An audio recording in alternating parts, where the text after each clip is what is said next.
And so just like I did in the beginning of the last sermon series, I want to tell you where I got the inspiration for Stop It. As a parent of a 6 and a 9-year-old, I feel uniquely qualified to preach a sermon series entitled Stop It.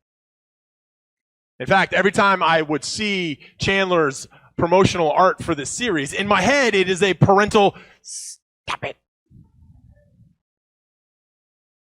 Not a day goes by where I'm not politely asking my children to stop doing something. Stop arguing. Stop fighting. Just stop it.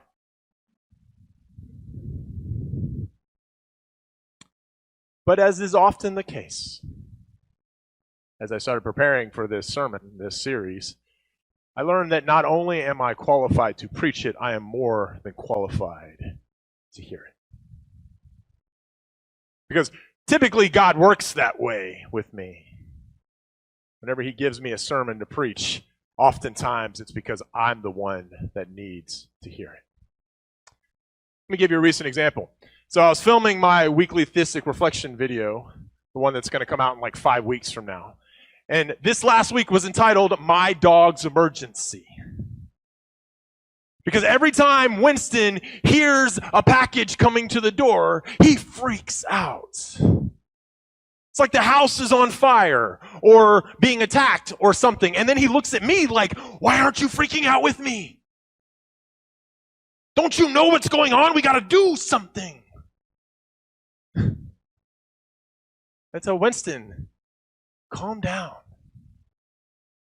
In fact, I do know the situation. I do know what's going on, and I actually know more than you do about this situation. We've got this. This is not the emergency that you think that it is. And of course, in this season of transition that I am in right now, no sooner do those words come out of my mouth that I hear God echoing them back to me. Calm down. I do understand the situation better than you do. We've got this. This is not the emergency that you think that it is. And so it is in those practice what you preach kind of moments that hit us with our children. That is the inspiration for this sermon series, Stop It.